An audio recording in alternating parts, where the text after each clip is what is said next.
ईद करीब आते ही परदेसियों की रवानगी तेज हो गई है। रेलवे स्टेशन हो, एयरपोर्ट्स, बस अड्डे, यहाँ पर मुसाफिरों का रश भी बढ़ गया है। पाकिस्तान रेलवे की जानिब से भी खुसूसी ट्रेनें चलाई जा रही हैं। 5 ईद स्पेशल ट्रेनें मुसाफिरों के लिए बड़ी सफरी सहूलत करार दी जा रही हैं, जबकि ईद स्पेशल ट्रेन आज शाम 6:30 बजे कराची से पेशावर के लिए रवाना होगी। और मुल्तान और फैसलाबाद के हवाले से बात करें तो यहाँ पर पेट्रोल की कीमत बढ़ने के बाद ट्रांसपोर्टर्स ने बसों के किरायों में इजाफा कर दिया है, जबकि सियालकोट में शहरियों ने महंगे सफर का तोड़ ढूंढ निकाला है। शेयरिंग गाड़ी का इस्तेमाल किया जा रहा है। मुख्तलिफ शहरों से हमारे नुमाइंदगान ने हमें ज्वाइन किया है। लाहौर से हमारा साथ देंगे अली रजा, कराची से शाहनवाज अली कादरी हमारे साथ मौजूद होंगे, मुल्तान से मोहसिन अली, सियालकोट से शहजाद अहमद, फैसलाबाद से नईम कैसर बट हमारे साथ मौजूद हैं, जबकि कोयटा से मोहम्मद आतिफ और रावलपिंडी से उमर बिन आसिफ। तो सबसे पहले लाहौर का रुख करेंगे, जहां से अली रजा हमारे साथ मौजूद हैं। अली, आप बताइए कि लाहौर रेलवे स्टेशन पर मुसाफिरों को किन मसाइल का सामना करना पड़ रहा है और सफ़र का क्या रुझान देखने में आ रहा है? लोग बड़ी तादाद में ट्रेन से सफ़र कर रहे हैं इस महंगाई के दौर में? आज बिल्कुल पाकिस्तान रेलवे की जानिब से ईद पर जो मुसाफिर हैं उन्हें रिलीफ देने का सोचा गया है और इसी हवाले से 5 स्पेशल ट्रेनें भी चलाई जा रही हैं और मुसाफिरों की एक बड़ी तादाद है जो कि रेलवे स्टेशन पर पहुंच रही है अपने प्यारों में ईद मनाने के लिए दूसरे शहरों की तरफ रवाना। हमारे साथ यहाँ पर रेलवे इंतजामिया के अहलकार मौजूद हैं, इनसे बात करते हैं। सर, क्या कहना चाहेंगे ये जो 5 स्पेशल ट्रेनें चलाई जा रही? वफाकी वज़ीर ख़ारजा साद रफ़ीक की ख़ुसूसियत पर पाकिस्तान रेलवे ने 5 ई स्पेशल ट्रेनें चलाने का ऐलान किया है ताकि मुल्क भर से जो लोग अपने प्यारों से ईद मनाना चाहते हैं वो जाके अपने प्यारों से ईद मना सकें। और इस सिलसिले में 2 कराची से चलाई जा रही हैं, एक कोयटा से चलाई जा रही है, एक रावलपिंडी से कोयटा के लिए चलेगी और एक लाहौर से कराची के लिए चलाई जाएगी। आज बिल्कुल 5 ट्रेनें चलाई जा रही हैं और मुसाफिरों का रुझान काफ़ी ज़्यादा है। लोगों की एक बड़ी तादाद है जो कि अपनों में ईद मनाने के लिए सफ़र कर रही है। जी ठीक है, हमारे साथ ही मौजूद रहेगा। जरा हम मुल्तान का रुख कर लेते हैं। मोहसिन अली भी हमारे साथ ही मौजूद है, उनसे बात कर लेते हैं। मोहसिन, यहाँ पर क्या सूरत हाल आप देख रहे हैं? ट्रांसपोर्टर्स क्या मौक़िफ़ इख्तियार कर रहे हैं? किरायों में इजाफा किया गया है ट्रांसपोर्टर्स की जानिब से, और शहरियों के हवाले से भी जरा बताइएगा कि उनका क्या शिकवा है? मीठी ईद आने में कुछ रोज़ बाकी रह चुके हैं और मुल्तान के इसमें मौजूद हूँ, मुल्तान के अड्डे पे जहाँ पे बसों की बड़ी तादाद या मुसाफिरों को लेके जाती है। तो इस टाइम जहाँ पे सूरत हाल है कि कुछ तो पहले हुकूमत की तरफ से 10 रुपये का इजाफा किया गया था, लेकिन जो ट्रांसपोर्ट माफिया उन्होंने भी अपने रेट में मनमाना इजाफा कर दिया गया।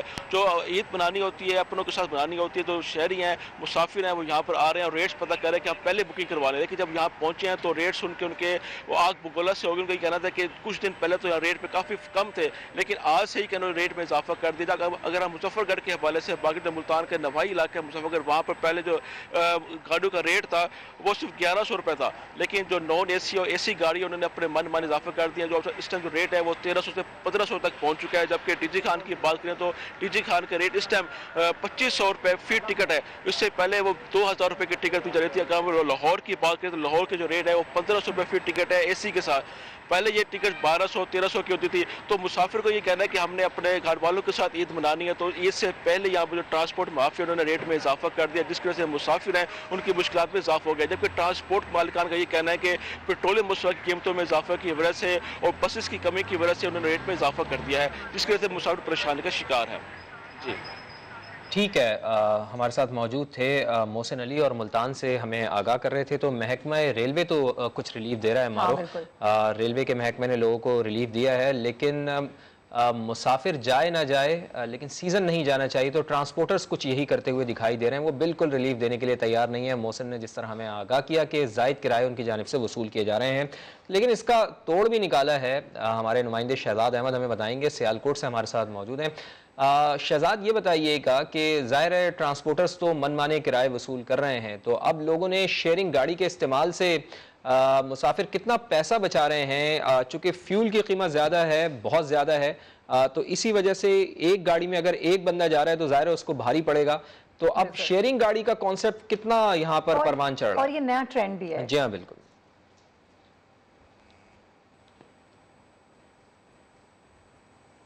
जी बिल्कुल फवाद, सियालकोट में ईद के करीब आते ही ट्रांसपोर्टर्स की मनमानियां बढ़ जाती हैं और इसका तोड़ जो है वो सियालकोटियों ने निकाल लिया है। सियालकोट से दीगर शहरों को जाने वाले जो लोग हैं उन्होंने शेयरिंग सिस्टम मुतारफ करा दिया है, क्योंकि अक्सर लोग लाहौर से, इस्लामाबाद से, मुल्तान से, फैसलाबाद, सियालकोट में मुलाजमत के सिलसिला में आर्जी तौर पर मुकीम है और ईद की छुट्टियां गुजारने के लिए उन्होंने अपनी फैमिली के पास जाना है और जिनकी अपनी गाड़ी हैं तो उनकी कोशिश है कि वो अपने ऑफिस कोलीग्स, जो दोस्त अहबाब हैं, उनसे राब्ते में हैं और उनसे पूछ रहे हैं कि उन्होंने भी छुट्टियों में इस्लामाबाद अपने दीगर इलाकों में जाना है, तो वो कहते हैं जाना है, तो फिर उनके साथ कोऑर्डिनेशन किया जा रहा है। और जहां एक गाड़ी मालक ने अकेले इस्लामाबाद सफर करना था तो जारी बात है उसको पेट्रोल, चूंकि कीमतें बहुत ज्यादा बढ़ चुकी हैं तो उसे अकेले ही अफोर्ड करना पड़ना था, लेकिन ये दीगर जो 3 मुसाफिर जो है वो अपने साथ शामिल कर लेते हैं। इस तरह जो गाड़ी मालक है उसका पेट्रोल का खर्चा बच जाता है और मुसाफिर भी बहुत ज्यादा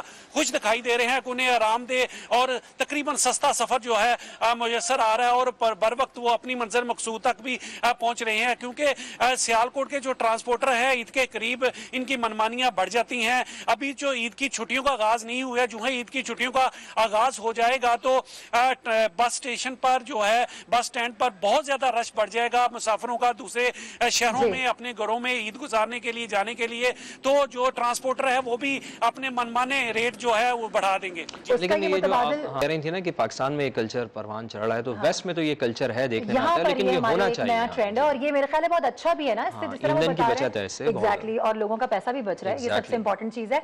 नईम, आपकी जानिब रुख करेंगे, फैसलाबाद में क्या सूरत हाल है, किराए किस हद तक बढ़ाए गए हैं, क्या देख रहे हैं आप, वहां पर लोगों का रश है वहां पर?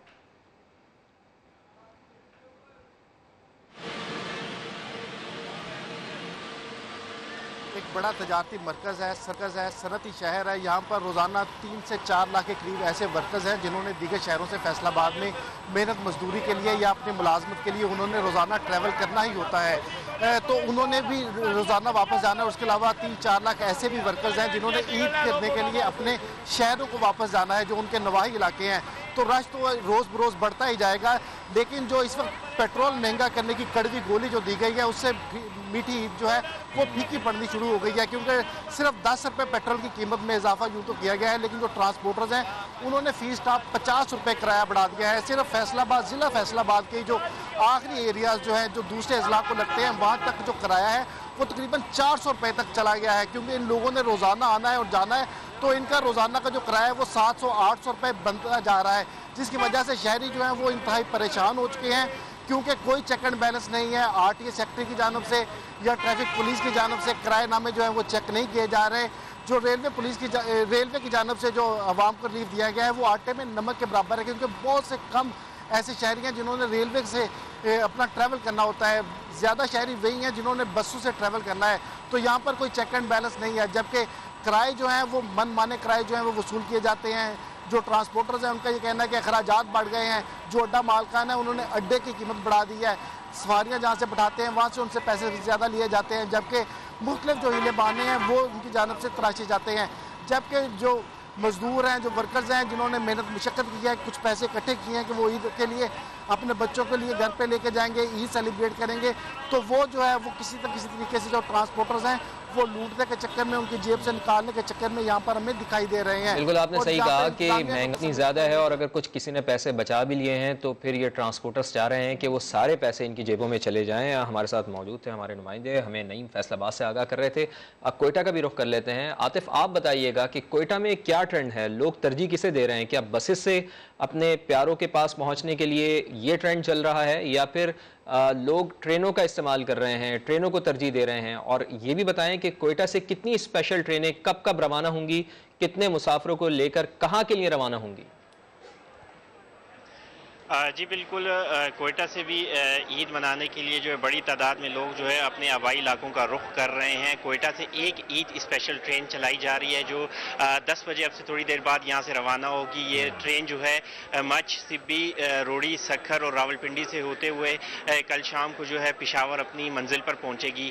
ये ट्रेन तकरीबन 11 बोगियों पर मुश्तमिल है और इसमें तकरीबन 800 से ज़्यादा मुसाफिर जो है वो सफ़र कर रहे हैं। मुसाफिर काफ़ी खुश नज़र आ रहे हैं क्योंकि हालिया दिनों में जो है कोयटा में 2-3 दिन पहले जो ये ट्रेन सर्विस है दोबारा बहाल हुई है, क्योंकि 7 माह से कोयटा से अंदरूनी मुल्क जो है ट्रेन सर्विस मुकम्मल तौर पर मुअत्तल थी। हीरक का पुल टूटा हुआ था, अब चूंकि पुल बन गया है और ट्रेन सर्विस बहाल है तो लोग काफ़ी खुश है और जो ट्रांसपोर्ट की निस्बत जो है वो ट्रेन के ज़रिए सफ़र करने को ज़्यादा तरजीह दे रहे हैं, क्योंकि ट्रेन के जो किराए हैं वो इनकी रेंज में है। ट्रांसपोर्ट के जो किराए हैं वो कोयटा से अंदरूनी मुल्क के लिए उनमें तकरीबन 100 से 150% जो है वो इजाफा कर दिया गया है और आम मुसाफिर जो है उसकी रेंज इतनी नहीं है कि वो इतने किराए दे सके, तो इसलिए वो ज़्यादातर जो है ट्रेन के ज़रिए सफ़र करने को तरजीह दे रहे हैं। ठीक है मोहम्मद आतिफ, जिस तरह से हमें बता रहे हैं कि वहाँ पर क्या ट्रेंड चल रहा है, मुसाफिर किसको तरजीह दे रहे हैं, हम ज़रा उमर आसिफ की जानिब भी बढ़ते हैं। इस हवाले से बात करेंगे कि कराची से रावलपिंडी आने वाली ट्रेनें ताखीर का शिकार हो रही हैं, कुछ ऐसी इतलात आ रही हैं, क्या वजह है इसकी और मुसाफिरों की परेशानी के हवाले से बताइएगा। और अगर ये ट्रेनें लेट हैं तो इनका मुतबादिल क्या है, मुसाफिर कब तक पहुंचेंगे, क्या है इतलात इस हवाले से?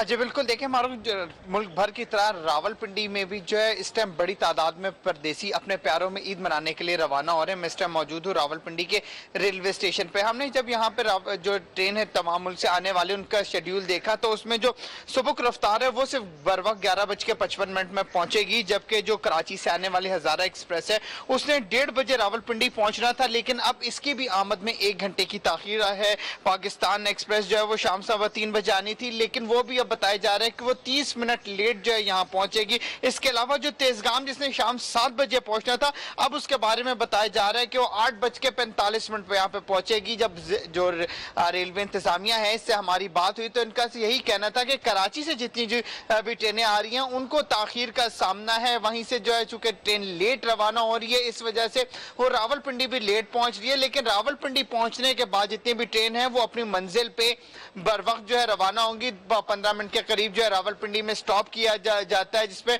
जिन मुसाफिरों ने ट्रेन से उतरना है वो उतरते हैं और जिन्हें सवार होना है सवार होते हैं। इसके बाद जिस ट्रेन ने पेशावर जाना है, उसके अलावा लाहौर जाना है, वो तमाम तर जो है वक्त पे रवाना होंगी। जो मुसाफिर उनकी जानिब से यही शिकवे सामने आते हैं कि हमें ट्रेन का टाइम तो बताया जाता है लेकिन वो बर वक्त जो है वो पहुंच नहीं पाती, जिसकी वजह से उनके सफर में भी उन्हें तकलीफ का सामना होता है और वो ताखीर से अपने प्यारों के दरमियान पहुंचते हैं। जबकि जो रेलवे इंतजामिया है उसकी जानिब से यही कहा जा रहा है बार बार कि मुसलसल कोशिश है कि जो रेलवे की जो औकात-ए-कार हैं जो ट्रेन के उसे मुकम्मल तौर पे यकीनी बनाया जाए ताकि मुसाफिर भी जो है बर वक्त अपनी मंजिल को पहुंच सके। बात ये है मारूफ के ईद का दिन तो तब्दील नहीं हो सकता ना, लोग जाहिर है प्लान कर रहे होते हैं, परदेसी प्लान कर रहे होते हैं कि भाई वो ईद के दिन या ईद से पहले कम से कम अपने प्यारों तक पहुंच जाए और ईद उनके साथ मनाएं, लिमिटेड छुट्टियां भी हों। और फिर इसके साथ साथ फिर उनकी तरजीह फिर ये कंपैरेटिवली वो ट्रेन का सफर इस वजह से नहीं करते कि ट्रेनें ताखीर का शिकार हो जाती हैं, जिस तरह उमर बिन आसिफ भी हमें बता रहे थे। तो कराची की सूरत हाल जान लेते हैं, शाहनवाज अली कादरी हमारे साथ मौजूद हैं।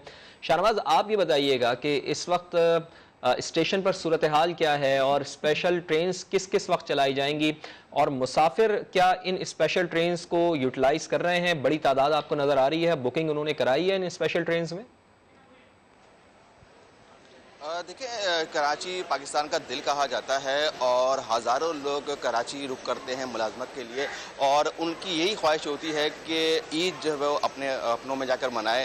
तो इसीलिए बैकपे रेलवे की जानिब से भी हर साल स्पेशल ट्रेन चलाई जाती हैं। इस साल भी 5 ट्रेन चलाने का ऐलान किया गया था और आज ईद स्पेशल की 2 जो है ट्रेनें चलाई जाएंगी। पहली ट्रेन जो है शाम 6:30 बजे चलाएगी, क्योंकि बैकपे रेलवे की जानिब से ये बताया गया है कि गुज़िश्ता शब कदर थी और लोग इबादत में मसरूफ़ थे, तो उनकी सहूलत के लिए आज शाम 6:30 बजे पहली ट्रेन स्पेशल चलाई जाएगी जो पेशावर तक चलेगी कराची कैंट से। मैं इस वक्त कराची कैंट पे ही मौजूद हूँ और जहाँ पर रेलवे हुकाम ने हमें ये बताया है कि दूसरी ट्रेन जो है 8:30 बजे चलेगी, वो पिंडी के लिए यहाँ से जाएगी। ताहम अगर हम रश की बात करें और या बुकिंग्स की बात करें तो हमें बहुत कम नज़र आ रही है, क्योंकि हैरत अंगेज़ तौर पर क्योंकि हमने ये देखा है कि कैंट पे रश होता है, लेकिन इस बार कल भी हमने आपको यहाँ से रिपोर्ट किया और आज भी हम आपको यहाँ से रिपोर्ट कर रहे हैं कि मुसाफिर नज़र नहीं आ रहे हैं। इसकी एक बड़ी वजह ये भी हो सकती है क्योंकि स्पेशल ट्रेन का जो इकोनॉमी क्लास का टिकट है वो 4,500 का है और अगर हम बिजनेस क्लास की तरफ चले जाएं, AC की चले जाएं तो वो 9,000 रुपये का है और अगर इसके साथ हम स्लीपर भी ले लें तो उसका 12,500 रुपये एक मुसाफिर को पे करने पड़ेंगे, क्योंकि शहर पाकिस्तान की माशी सूरत हाल बहुत बुरी है और लोगों के पास पैसा नहीं है। तो वो कोशिश कर रहे हैं कि किसी तरीके से बसेस के ज़रिए सफ़र किया जाए ताकि ताकि कुछ उनके पैसे बच सके, लेकिन बसेस के जो मालिकान हैं उनकी जाने से भी किराया बढ़ा दिए गए हैं, तो शहरी खासे परेशान हमें नज़र आते हैं। इस वक्त भी आप मेरे पीछे देखेंगे कि ऐसा सन्नाटा लगा हुआ है। अमूमन क्योंकि कराची में ये होता है कि चांद रात के रोज़ जो है जो मुसाफिर हैं वो सफ़र करते हैं ताकि एक दिन उनका सफ़र में गुजरे और ईद वाले दिन वो अपने प्यारों तक पहुँच सके। तो अभी तो 2-3 दिन बाकी हैं, तो इसी वजह से मुमकिन तौर पर यहाँ पर रश नज़र नहीं आ रहा। हो सकता है जैसे चांद रात के करीब आए तो यहाँ पर रश नज़र आए, लेकिन फिलहाल अगर हम कहें तो यहाँ पर सन्नाटा है। ठीक है, बड़ा तफसीलन आप हमें बता रहे थे। शाहनवाज अली कादरी हमारे नुमाइंदगान हमें अपडेट कर रहे थे। और फवाद अली, जिस तरह से हमने देखा कि शाहनवाज ने बताया, तो ये तो बड़ा एक टेरिफाइंग सिचुएशन है, बड़ी ज़्यादा टेरेबल है ये कि 4,500 रुपये अगर एक शख्स का किराया तो लगा लें, अगर आप 4 से 5 लोग होंगे तो किराया कहाँ पहुँचेगा। यही वजह तो है कि जब भी मुसाफिर जो है वो ग्रेस कर रहे हैं, परदेसी अपनों तक नहीं जा रहे हैं। और अगर हम आम हालात की बात करें, माजी से कंपेयर करें, तो ये वक्त ऐसा है कि यहाँ पर तो इस वक्त स्टेशंस भरे हुए होते थे, लेकिन आज यहाँ पर सन्नाटे का राज है। बहुत बहुत शुक्रिया तमाम नुमाइंदगान हमें मुल्क के मुख्तलिफ शहरों से आगाह कर रहे थे।